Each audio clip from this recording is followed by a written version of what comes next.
అవునండి, అబ్సల్యూట్లీ.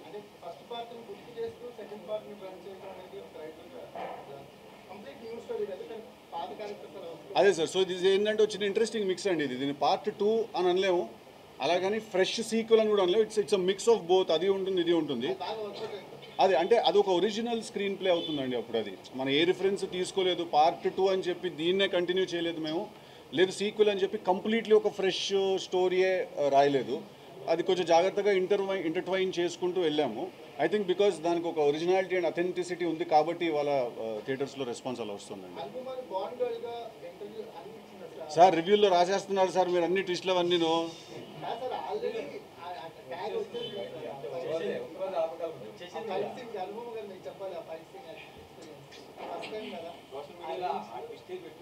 పెట్టేస్తున్నారా? పెట్టేయండి సార్. అంటే సోషల్ మీడియాలో ఇప్పుడు ఇన్స్టా స్టోరీలో పెడతారు సార్, అది 24 అవర్స్లో ఎగిరిపోద్ది. మీ రివ్యూలు జెండాలు పాతితే అక్కడే ఉంటాయి, అందరూ చదివేస్తారు కదా. నా బాధ అది.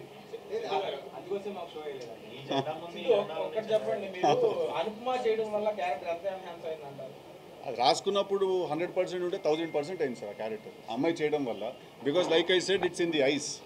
నేను ఒక ఇంటర్వ్యూలో అన్నాను, ఆ అమ్మాయి తనకి ఎంత ఇన్నసెంట్ ఐస్ ఉంటే అంతే డెవిల్ ఐస్ కూడా ఉంటాయి తనకని. అండ్ మాకు అవి అవసరం ఆ క్యారెక్టర్కి రెండు కూడా. So absolutely I think she's a big big big asset to our film.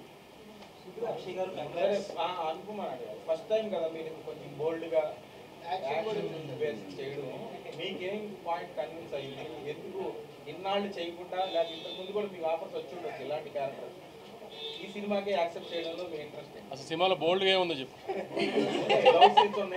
అయ్యా. ఈ బోల్డ్ ఏంటి దాంట్లో? అసలేం బోల్డ్ సార్. రిలీజ్ ముందంటే సరే సార్, రిలీజ్ అయ్యాక కూడా ఆ విషయాలు బోల్డ్ ఏముంది దాంట్లో? లిప్ లాక్స్ బోల్డా ఈ రోజుల్లో?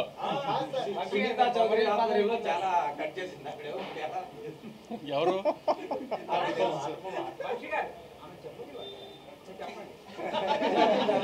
బోల్డే లేదని మా ఫీలింగ్ కదా. దాంట్లో బోల్డ్గా ఏం ఫీల్ అవుతుందా తనని?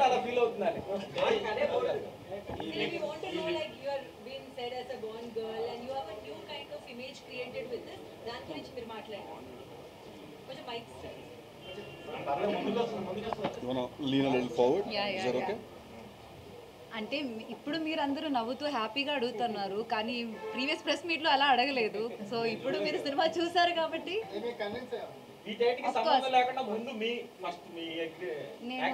నేను సినిమా రిలీజ్కి ముందు ఒక ఇంటర్వ్యూలో చెప్పిన విషయం ఏంటంటే, నేను ఈ క్యారెక్టర్ నా లైఫ్లో కెరియర్లో చూస్ చేయకపోతే that will be the biggest stupidity that I do అని. మీకు అది ఇప్పుడు అనిపిస్తుందా లేదా? ఇప్పుడు దాకా నేను చేసిన క్యారెక్టర్ నుంచి కొత్తగా ఉందని మీరే అంటున్నారా లేదా? సో ఎగ్జాక్ట్లీ అదే అండి రీజన్ కూడా. నాకు కూడా I heard this character and instantly fell in love with it. కానీ అప్పుడు నేను చెప్పినట్టు ఆ ఇన్స్టెంట్ బ్యాట్లు ఉంది. మామూలుగా యాక్టర్స్ చేసిన లాంటి క్యారెక్టర్స్ కాదు, కొంచెం డిఫరెంట్గా ఉన్న క్యారెక్టర్స్. కానీ ఎప్పుడు లైఫ్లో మనం రిస్క్ తీసుకునేటప్పుడే కదా మనకి ఒక కొత్త టర్నింగ్ పాయింట్ అవుతుంది. సో ప్రాబ్లీ అది సంక్రాంతి తర్వాత ఇదే బిగ్గెస్ట్ ఓపెనింగ్ గా ఉంది. ఎలా ఉందండి first day numbers? First day 25 crore gross ఉండొచ్చండి. అంటే ఆమె మ్యాక్సిమం థియేటర్స్ షోస్ అన్ని పెంచడానికి ట్రై చేస్తున్నాను. ఓవర్సీస్లో చాలా పెద్ద ఓపెనింగ్ వచ్చింది, 500,000 పైన ప్రీమియర్స్ వచ్చినాయి. నైజాంలో కూడా ఆల్మోస్ట్ 7 to 8 crores గ్రాస్ రావచ్చు. సో అంత 25 crores గ్రాస్ ఎక్స్పెక్ట్ చేస్తున్నాను. అంటే నెక్స్ట్ 10 days హాలిడేస్ కాబట్టి మంచి రన్ వచ్చేటట్టు ఉంది. ఇండస్ట్రీలో చాలా మంది ఈ ఐపీఎల్ ఫ్యాక్టర్ గురించి చాలా ఎక్కువ మాట్లాడుకుంటున్నారు. మీ ఒపీనియన్ ఏంటి? IPL has become a part of our life అండి. ఐపీఎల్ మూలన సినిమా కలెక్షన్స్ ఏం ఎఫెక్ట్ అవ్వట్లా. ఎందుకంటే ఇప్పుడు ఐపీఎల్ 2 months ఉంటుంది. వరల్డ్ కప్ లాగా 1 వీక్లీ ఒక ఇండియా మ్యాచ్ అలా కాదు కదా. సో వీక్ అంతా ఉంటుంది, ఏ మ్యాచ్లో ఎవరికి ఏం ఇంట్రెస్ట్ ఉంటుంది. సో ఐపీఎల్ పెద్ద ఏం డిస్టర్బ్ చేయట్లేదు ఇప్పుడు ఈ మధ్య సినిమా కలెక్షన్స్ అయితే.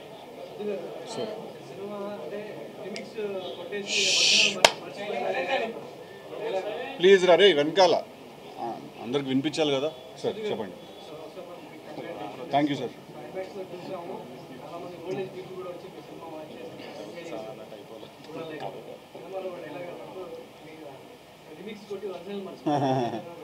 కరెక్ట్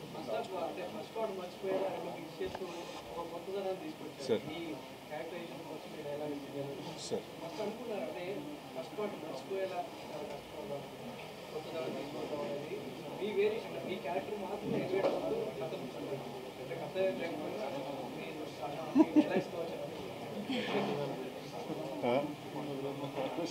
కాదండి అలా ఏం లేదు సార్. అంటే ఫస్ట్ పార్ట్ మరి బీన్స్ గారు ప్లీజ్ కమ్, ఒక చైర్ ఉందా ప్లీజ్ సార్. ఇప్పుడు